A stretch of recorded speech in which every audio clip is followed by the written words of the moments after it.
Students, maths लक्ष्य में आपका स्वागत है। आज हम 10th मैथ्स के चैप्टर त्रिभुज को करेंगे, जिसमें कि एक्सरसाइज 6.1 और एक्सरसाइज 6.2 को करेंगे। ओके, चलिए शुरू करते हैं। एक टॉपिक है इसमें समरूपता। समरूपता शब्द आपने संभवतः नहीं सुना होगा, सुना भी हो तो क्या करें, एक जरूर सुना होगा सर्वांग समता, ये जरूर सुना होगा आपने। ये आपने 9th में सुना होगा, है ना। 9th में आपने ये पढ़ा होगा कि सर्वांग समता क्या है। तो सर्वांग समता और समरूपता दोनों चीज़ों को मैं क्लियर कराता हूँ। देखिए, दो चीज़ें आप समझिए कि एक होता है शेप, एक होता है साइज। मीन्स शेप आमाप और साइज आकार। ओके, इन दोनों चीज़ों को आप समझिए। जैसे मान लीजिए एक सर्किल है और इसी के जैसा सेम टू सेम सर्किल है। सेम टू सेम कैसे बनेगा? जब इनकी दोनों की रेडियस सेम होगी। कहने का मतलब है कि जितना बड़ा ये है उतना ही बड़ा ये है, तो इसका शेप और साइज दोनों इक्वल हैं, तब होता है कोई सर्वांग सम, कोई भी आकृति। लेकिन इनमें से शेप चेंज हो जाए अगर, तो जैसे मान लीजिए मैं ये कहूँ कि ये एक सर्किल है तो ये भी एक सर्किल है, क्या ये सर्वांग सम है? तो आप बोलोगे नहीं। क्यों नहीं? क्योंकि इसके शेप चेंज हैं और साइज क्या है? साइज कैसे हैं? साइज आकार चेंज है, शेप चेंज नहीं है। तो बस होगी बात यहीं पे। इसका मतलब ये हुआ कि ये एक रूप जैसे तो लग रहे हैं लेकिन सेम नहीं है, तो तब इनको कहेंगे हम समरूप। और जब बिल्कुल सेम टू सेम हो तो इसको कहेंगे हम सर्वांग सम। तो थोड़ा सा ये चीज़ आप समझते चले, सर्वांग सम इसको बोलेंगे। सर्वांग सम के लिए आपने चिन्ह पढ़ा होगा ये, ठीक है। लेकिन समरूप के लिए चिन्ह ये होता है, ये भी चीज़ आप पढ़ें, ठीक है। इसकी समरूपता की कुछ कंडीशन होती हैं त्रिभुज के लिए, क्योंकि यहाँ ये जो चैप्टर है ये त्रिभुज के लिए ही है। तो हम जो कंडीशन रख रहे हैं समरूपता के लिए वो क्या है? दो बातें हैं, या तो संगत कोण बराबर हो, संगत कोण बराबर हो तो ठीक है, हम कह देंगे कि समरूप हैं दोनों त्रिभुज। और या सेकंड कंडीशन दोनों में से, या दोनों हो सकती हैं, जो संगत भुजाएं हैं वो क्या हों? वो समानुपातिक हों, समानुपातिक हों। देखो, इस चीज़ को मैं क्लियर करा दूंगा। दो परमें हैं इसमें, उन दोनों परमें से इस चीज़ को क्लियर करवा दूंगा। फिलहाल बस ये याद रखिए कि संगत कोण बराबर हों। कहने का मतलब इसको थोड़ा चलिए शुरू कर लेते हैं। एक एंगल ये है, मान लीजिए एक और त्रिभुज है, एक एंगल इसका ये है, तो ए है, मान लीजिए ए बी सी, ये पी क्यू आर है। तो ए और पी दोनों बराबर हों, बी और कोण बी कोण क्यू, कोण सी कोण आर, ठीक है। तो ये देखो, ये संगत कोण आपस में बराबर हो गए। संगत इसलिए कहेंगे कि ये वाला ही इस वाले के, ये वाला इस वाले के, ये वाला इस वाले के, संगत इसलिए कहते हैं। संगत भुजाएं देखो, ए बी है तो उसका जो अनुपात है वो पी क्यू के अनुपात के बराबर, मतलब ए बी और पी क्यू का जो अनुपात है वो ए सी और पी आर के और बी सी क्यू आर का अनुपात, ये तीन अनुपात आपस में बराबर होनी चाहिए। ये कंडीशन होती है। थोड़ा सा बेसिकली बता रहा हूँ, इसको पूरा क्लियर करेंगे और इसको प्रूव करेंगे। चलिए शुरू करते हैं। पहले थोड़ा सा एक्सरसाइज 6.1 को आप देख लीजिए। इस एक्सरसाइज में केवल 2 सवाल हैं जो लग रहा है कि मुझे करवा देने चाहिए आपको। चलिए मैं इसको करा देता हूँ। ध्यान से आप समझिए कि कोष्ठकों में रिक्त स्थानों की पूर्ति करनी है। पहला है, सभी वृत्त होते हैं सर्वांग सम या समरूप। तो मैंने बताया है कि सारे के सारे वृत्त चाहे त्रिज्या कुछ भी हो तो वो समरूप होते ही होते हैं। और सर्वांग सम कब होते हैं? जब त्रिज्या बराबर हो, तो हमेशा होते हैं समरूप। सभी वर्ग भी समरूप ही होते हैं, हमेशा ही होते हैं। और तीसरी बात, सभी त्रिभुज समरूप होते हैं। लेकिन कैसे त्रिभुज? समबाहु त्रिभुज। क्यों समबाहु? क्योंकि समबाहु त्रिभुज का प्रत्येक कोण बराबर होता है और प्रत्येक कोण 60 डिग्री होता है। चाहे वो छोटा समबाहु त्रिभुज हो या बड़ा समबाहु त्रिभुज हो, लेकिन वो होता समान रूप का है, सिमिलैरिटी रहती है उनमें। भुजाओं की समान संख्याओं वाले दो बहुभुज समरूप होते हैं। कब? अभी बताई मैंने बात कि उनके संगत कोण क्या हों? बराबर हों। और उनकी संगत भुजाएं क्या हों? तो समानुपाती हों। अभी लिखा है हमने, ये चीज़ समझिए। ओके, समझ गए? बस ये पहला सवाल हो गया। एक और खंड देख लीजिए इसका। बताइए कि निम्नलिखित चतुर्भुज समरूप है या नहीं। तो समरूप होने या ना होने के लिए मैंने कंडीशन बताई है। देखो आपको क्या कहा कि भाई जो उनके अनुपात हैं, उनके अनुपात जो भी हैं, आप देखिए यहाँ पे, इसको हम देखिए कैसे करते हैं कि यहाँ देखो एस आर आपको दिख रहा है, एस आर के बटे इसके एक संगत भुजा लीजिए। यहाँ 1.5 है और यहाँ 3 है, तो आया क्या? 1/2। फिर देखा हमने, फिर एक चीज़ ली, कौन सा साइड? आर एस ले लो, आर क्यू ले लो। इसके बटे हम ले लेंगे सी बी या बी सी इसको बोल सकते हैं। भुजा को किधर से बोल दो कोई समस्या नहीं। तो ये भी 1.5/3 बराबर 1/2 आएगा। फिर देखा हमने एस पी और बटे डी ए बराबर, ये भी 1.5/3 1/2 आ गया। फिर देखा हमने पी क्यू बटे ए बी बराबर आ गया, ये भी 1.5/3 आ गया और ये भी 1/2 आ गया। ठीक, बस इसमें करते समय इस चीज़ का ध्यान रखेंगे कि जिस चतुर्भुज का या त्रिभुज का, जिस भी बहुभुज को हम की भुजा पहले ले रहे हैं, देखो ऊपर हमने इसकी ली है पहले, तो हम हर एक में इसकी ही पहले लेंगे ऊपर, और दूसरे वाले की हम नीचे ले रहे हैं। यहाँ देखो, यहाँ देखो, यहाँ देखो, यहाँ देखो, तो नीचे ही लेंगे। ऐसा नहीं कि इसमें ऊपर नीचे कर देंगे, ऐसा नहीं करेंगे। समझ गए आप? चलिए देखो, समान है, ठीक है, संगत जो भी भुजाएं हैं उनमें समानुपाती हैं, परंतु ओके, परंतु क्या? सभी संगत कोण बराबर प्रतीत नहीं हो रहे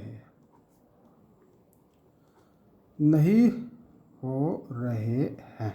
अब प्रतीत शब्द का मैंने यूज इसलिए किया है क्योंकि यहाँ मुझे पता ही नहीं कितना एंगल है, बस ये लग रहा है कि न्यून कोण है, ये लग रहा है कि अधिक कोण है, और इनका पता लग रहा है कि ये समकोण है।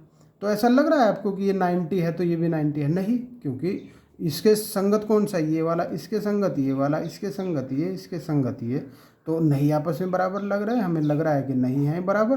तो चतुर्भुज पी क्यू आर एस तथा चतुर्भुज ए बी सी डी समरूप नहीं है। ठीक है, बस इतना सा। ये एक्सरसाइज आपकी 6.1 होगी। बड़ी आसान सी बात थी इसमें। अब जो मेन एक्सरसाइज आपके सामने है वो है 6.2।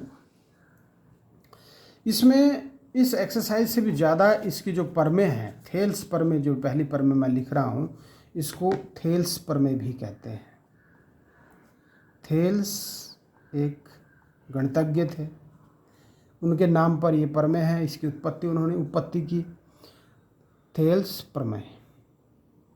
ठीक है, और इसको आनुपातिकता प्रमेय भी कहते हैं। आनुपातिकता प्रमेय भी कहते हैं, ये भी आप याद रखें। चलिए शुरू कर लेते हैं। यदि किसी त्रिभुज की एक भुजा के समांतर अन्य दो भुजाओं को भिन्न भिन्न बिंदुओं पर प्रतिच्छेद करने के लिए एक रेखा खींची जाए, तो ये अन्य दो भुजाएं एक ही अनुपात में विभाजित हो जाती हैं। इसको समझिए, क्या क्या कहा इसने। देखो दिया क्या, समझिए। दिया है त्रिभुज ए बी सी। बोला तो नहीं कि त्रिभुज ए बी सी, बस लिखने का तरीका आपसे आना चाहिए कि हम क्या लिखें।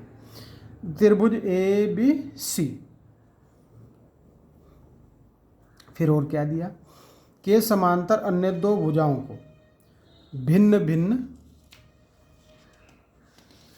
बिंदुओं पर प्रतिच्छेद करने के लिए एक रेखा खींची गई जाए तो ये अन्य दो भुजाएं एक ही अनुपात में विभाजित हो जाती हैं। देखिए यहाँ पर हमने ए बी पर एक बिंदु क्या लिया, डी। तो इसमें हम लिख सकते हैं कि इसमें मीन्स जिसमें भुजा BC के समांतर खींची गई रेखा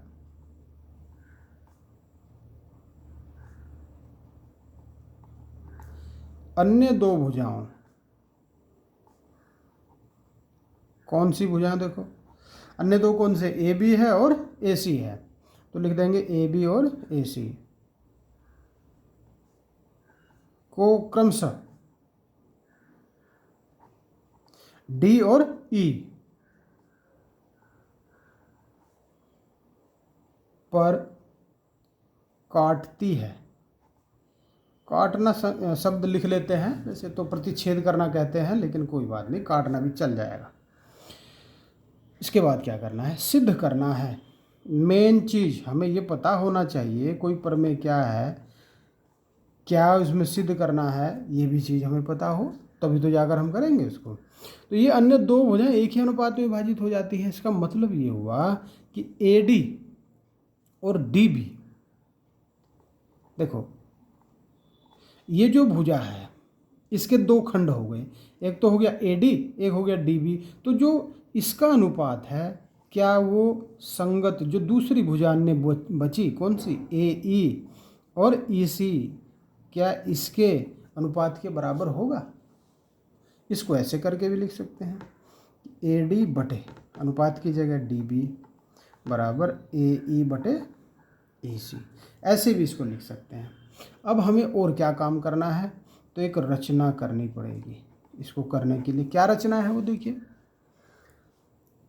B से E को मिलाया और C से D को मिलाया, B से E को तथा और किससे,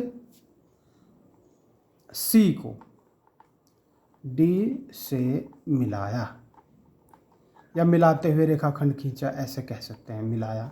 ओके, और क्या किया, एक DM, M इसको बोल दो, एक EN इसको बोल दो, DM लंब खींचा AC पर और EN लंब खींचा AB पर, खींचे, बस इतना सा काम आपको करना है। क्या किया, अपनी ओर से क्या किया, ये किया कि B को E से मिलाया, C को D से मिलाया, DM लंब खींचा AC पर और EN लंब खींचा AB पर, समझ गए। तो इतनी रचना करनी है। इसके बाद इसकी उपपत्ति करनी है, तो यहाँ लिख लेते हैं उपपत्ति। उपपत्ति में क्या करना है, इसको प्रूव करना है। प्रूव को बोलते हैं कि प्रूव करना है, प्रूफ कहते हैं इसको। चलिए कर लेते हैं। देखो इसमें एक त्रिभुज, दो त्रिभुजों को एक बार में लेंगे कि एरिया ऑफ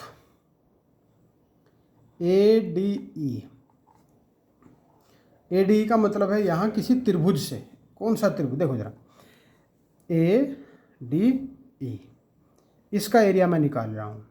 तो इसका एरिया निकालने के लिए मुझे क्या चाहिए, 1/2 चाहिए गुणा आधार चाहिए। किसी त्रिभुज का क्षेत्रफल निकालने का सूत्र होता है, आपको याद आ रहा होगा, 1/2। आधार क्या है, तो आधार है ये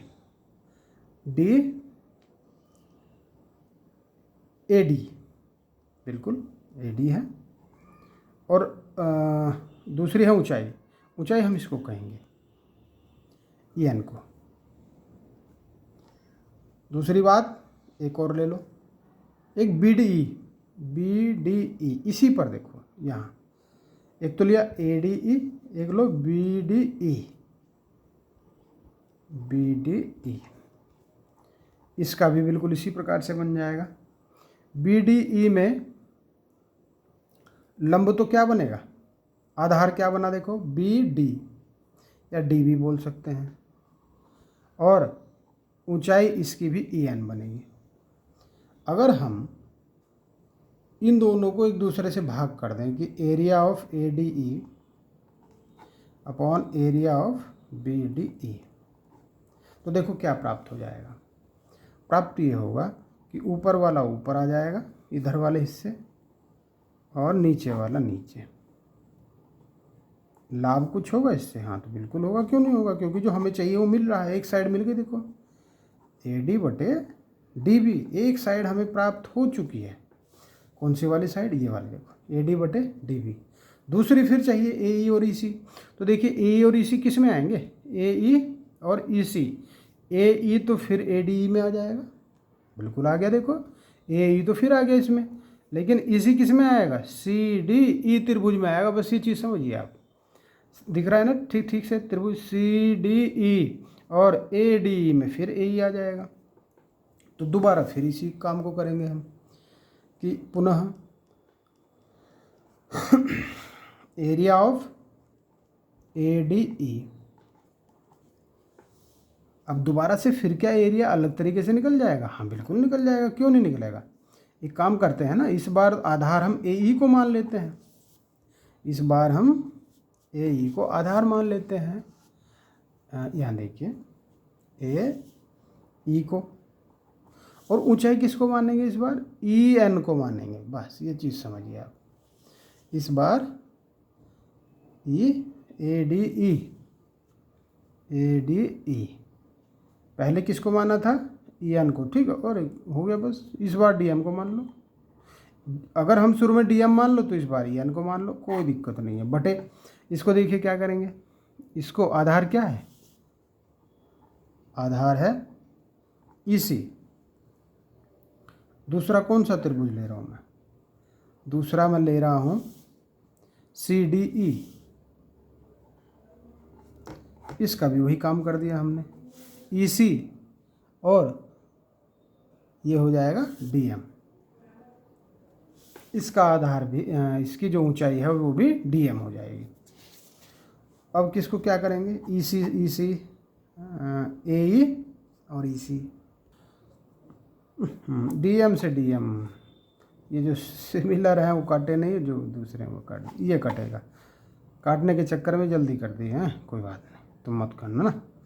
ये दूसरी बात आ गई, फ्रॉम फर्स्ट एंड सेकेंड दोनों समीकरणों से क्या आया कि ये दोनों आपस में बराबर हैं। तो एक चीज़, एक काम कर लो कि थोड़ा सा इसको एक बार और दरकिनार कर दो। देखो मैं इसको बहुत सरल बना दूंगा और आप इसको समझ भी जाएंगे। एक चीज़ आपने पढ़ी होगी नाइन्थ में आपने क्या पढ़ा कि जब किसी एक ही आधार पर, चाहे तो वो किसी चतुर्भुज में हो या किसी बहुभुज में, कोई भी बहुभुज हो, और उसमें कोई त्रिभुज बनते हैं किसी एक ही आधार पर, और दो रेखाएं एक दूसरे के समांतर होती हैं। देखो कैसे, यहाँ आप देखिए कि BDE और CDE को देखिए, देखो BDE और CDE को देखिए, ये कौन से आधार पर है, समान, ये इस पर है, DE पर समान है, समान आधार हो गया। इसका मतलब इसका एरिया इसके इक्वल है। तो इस लैंग्वेज को कैसे लिखेंगे, बस इसको एक बार लिख लीजिए कि त्रिभुज BDE तथा त्रिभुज CDE एक ही आधार DE तथा समांतर रेखाओं BC और DE के बीच बने दो त्रिभुज। देखो इतनी बात को हमने इसमें लिख लिया है। अगर ऐसा है तो क्या करें, इसका मतलब ये हुआ कि area of BDE area of CDE के इक्वल हो जाएगा। अब ठीक हो गया काम। अब हम समीकरण 1, 2 व 3 से, तीनों को मिलाकर देखो आप, देखो क्या देखेंगे कि देखिए यहाँ है BDE, यहाँ है CDE। तो जब ये दोनों के एरिया बराबर हैं तो ये तो होगी बराबर, और ये तो बराबर पहले से ही है। इसका मतलब इस CD को अगर मैं वहाँ रख दूँ तो क्या ये दोनों, ये पूरा अनुपात इस पूरे अनुपात के बराबर नहीं आएगा? बिल्कुल आ जाएगा। तब ये क्या होगा, सीधा ये अनुपात इस अनुपात के इक्वल आ जाएगा। तो बस इतना ही लिखना है कि AD/DB is equal to AE/EC, या AD/DB इक्वल टू AE/EC। और ये हमें यहीं तक करना था। ये हो गया हमारा सिद्ध। और आपकी बात समझ में आ गई होगी क्या, कि AD और DB का जो अनुपात होगा वो AE और EC के अनुपात के बराबर हो जाएगा। बस इतनी बात आप थेल्स प्रमेय में याद रख लें, बहुत सारी चीज़ें क्लियर हो जाएंगी। नेक्स्ट प्रमेय है 6.2, दूसरी प्रमेय इस चैप्टर की। इसको थेल्स प्रमेय या आनुपातिकता प्रमेय का विलोम कहा जाता है। आनुपातिकता प्रमेय का विलोम कहीं आ जाए तो आप समझ जाइएगा। यदि एक रेखा किसी त्रिभुज की दो भुजाओं को एक ही अनुपात में विभाजित करे तो वह तीसरी भुजा के समांतर होती है। देखो इसमें क्या है, उसमें तो ये था, चलिए एक बार दोबारा इसको दिखाता हूँ आपको। उसमें ये था कि यदि ये इसके समांतर है तब ये बटे ये इक्वल टू ये बटे ये, या ये अनुपात ये इक्वल टू ये अनुपात ये। लेकिन अब जो मैं बोल रहा हूँ अब वो ये है कि यदि ये दिए हैं दोनों अनुपात इक्वल तब ये इसके समांतर होगी, ये बताओ। तो हो गया ना विलोम, उल्टा हो गया इसका। चलिए यही चीज़ सिद्ध करनी है हमें। तो सबसे पहले तो दिया है, ये हम लिखेंगे ज़रूर।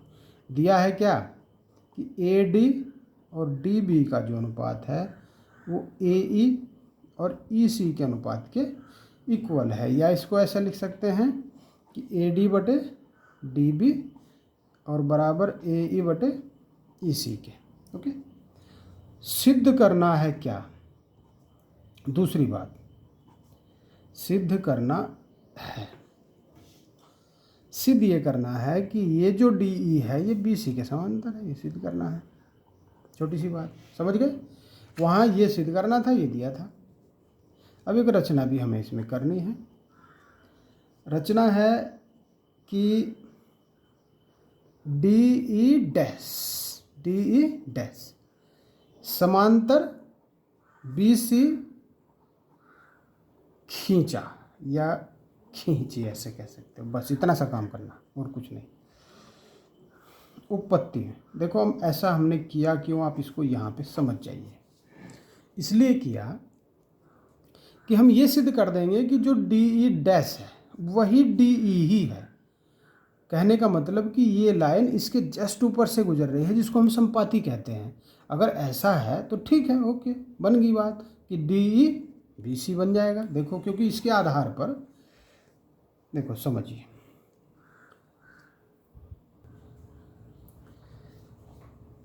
यदि देखो रचना हमने क्यों की, ये चीज़ आपको समझनी है कि यदि DE BC के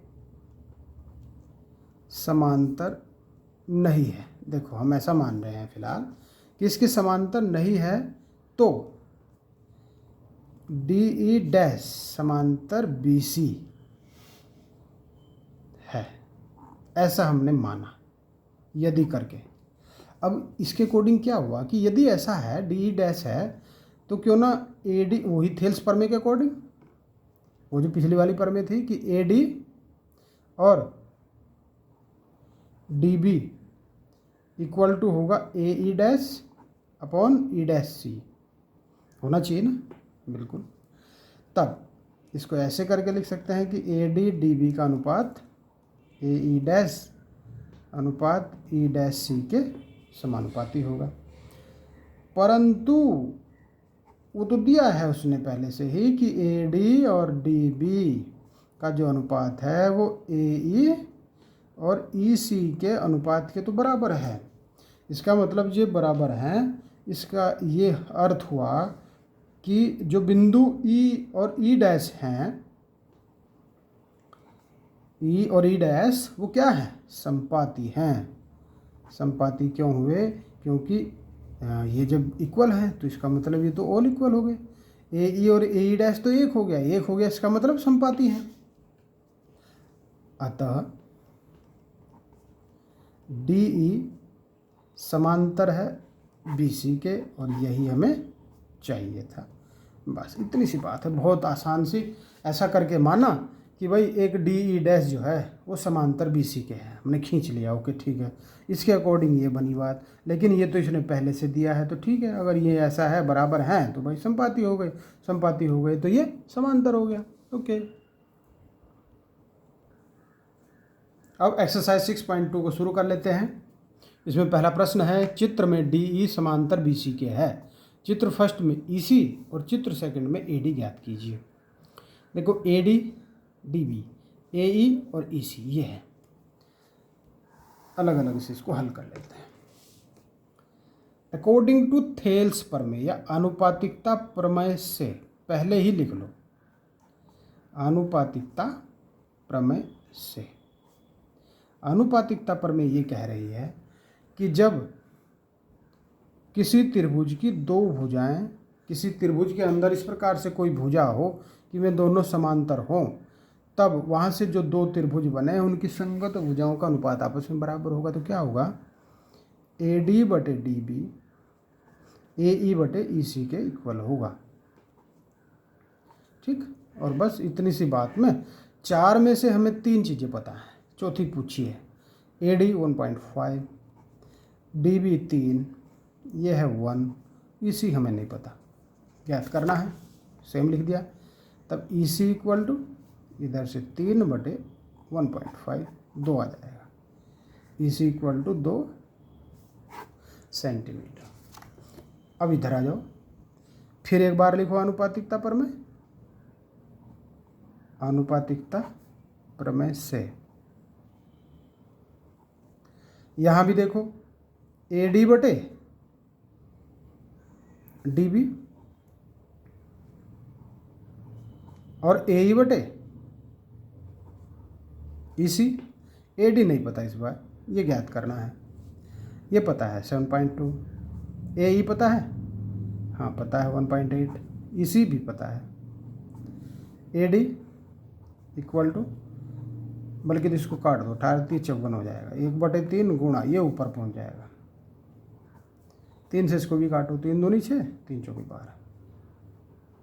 AD आ गया 2.4 सेंटीमीटर। ये आपकी कैलकुलेशन हो गई, और इस प्रकार से फर्स्ट और सेकंड हो गया। बस जब भी ये समांतर देगा तो अनुपातिकता प्रमेय लग जाएगी। ओके, नेक्स्ट क्वेश्चन पे चलते हैं। क्वेश्चन नंबर 2, किसी त्रिभुज PQR की भुजाओं PQ और PR पर क्रमशः बिंदु E और F स्थित हैं। PQR, E और F इस प्रकार स्थित हैं। निम्नलिखित में से प्रत्येक स्थिति के लिए बताइए कि क्या EF QR के समांतर होगा। EF और QR ये दोनों समांतर होंगे क्या। तो इसके लिए क्या करेंगे, वही थेल्स प्रमेय यूज़ करेंगे, बल्कि थेल्स प्रमेय का विलोम यूज़ करेंगे। अगर ये अनुपात आपस में बराबर आ गए तो कह देंगे कि ये इसके समांतर है। तो अब प्रमेय का यूज़ करें, विलोम का यूज़ करेंगे। अभी तो थेल्स प्रमेय का यूज़ किया हमने। चलिए शुरू करते हैं। हमें क्या करना पड़ेगा कि PE बटे EQ, PE बटे EQ का अनुपात अलग से निकाल लो। तो ये 3.9 है और ये है 3। करो इसको कैलकुलेशन, 3 से इसको काट दो, 3 × 3 = 3। ठीक, अब PF बटे FR, ओके, कितना 3.6, कितना 2.4, 12×3 = 36, 12×2 = 24, वो 1 पॉइंट हट जाता है। अगर कैलकुलेशन करें तो एक ही स्थान है दोनों में तो हट जाता है। 10 की गुणा दोनों में कर दें, कैलकुलेशन में आपको समस्या नहीं आ रही होगी। 2 से इसको काटो 1.5। अब बताइए क्या दोनों बराबर हैं, नहीं है। चूंकि लिखो, चूंकि PE/EQ is not equal to P F upon F R, तो ई एफ क्यू आर के समांतर नहीं है, इसके समांतर ये नहीं है। बस होगी बात ख़त्म। चलो दोबारा फिर समझो, दूसरे पे आ जाओ। सेम है इसमें भी, बस इसके थोड़े से आंकड़े चेंज हुए हैं। इसमें पी अलग है, वहाँ कुछ अलग था। चलिए कोई बात नहीं, वही काम करेंगे, but P E upon E Q या क्यू ई कर देंगे, ये अपॉन ये 4 है ये, और ये 4.5 है। कुछ कट सकता है तो काट दो, पॉइंट हटाओ, ऊपर 40 हो जाएगा, नीचे हो जाएगा 45। 5 8 40, 5 9 45। ओके, अब पी एफ पे आ जाओ। P F upon R F, यह है 8, यह है 9। ये तो पहले से 8 9 है, ये हमने 8 9 लाए, 8/9, तो ये तो बराबर लग रहे हैं। हाँ बिल्कुल हैं, चूँकि P E upon Q E, P F upon R F, तो ई एफ समांतर का चिन्ह लगाएंगे, ये है। ये भी बात क्लियर हो गई, बहुत आसान। नेक्स्ट पे आ जाओ। पी क्यू बटे, क्या करेंगे इस बार, पी ई कर देंगे, बिल्कुल कर देंगे, कोई दिक्कत नहीं, पी ई कर देंगे, बराबर 1.28 अपॉन कितना, E Q,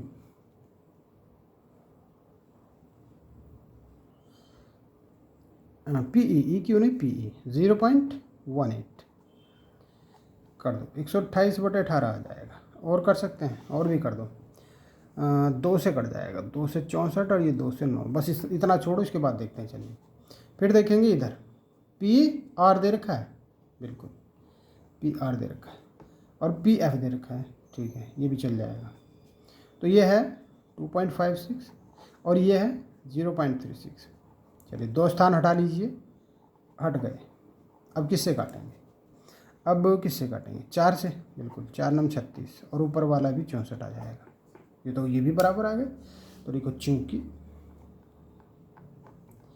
P Q upon P E equal to P R upon P F equal है,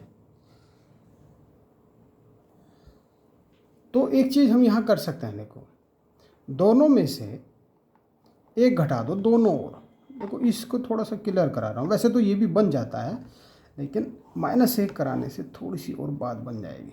-1 करा रहा हूँ, -1, तो P Q minus P E upon P ई बचा, बराबर में P R minus P F upon P F बचा। ओके, देखो पी क्यू में से पी ई को घटाइए तो क्या बचा, ई क्यू बचा, बिल्कुल सही। और फिर पी ई, यहाँ भी देखो, इस पूरे में से ये घटा दो, ऊपर वाला तो क्या बचा, एफ आर और बटे पी एफ। बस बन गई कंडीशन की ये बटे ये अथवा ये बटे ये इक्वल टू दिस बटे दिस। ओके, बन गई बात, हो गया काम। तो ई एफ समांतर है क्यू आर के, ये इसका सॉल्यूशन हो गया। ठीक है, समझ में आया, बहुत अच्छे से आपने समझा होगा। कोई कन्फ्यूजन रहता है मुझे बोलें, बताएं, तो मैं उस कन्फ्यूजन को भी दूर करने का प्रयास करूंगा। और यदि ये पसंद आता है तो लाइक ज़रूर करें, सब्सक्राइब कर दें, अभी तक सब्सक्राइब नहीं किया है, बेल आइकन प्रेस कर दें, कमेंट करें और दोस्तों साथियों को शेयर ज़रूर करें। Okay, thank you.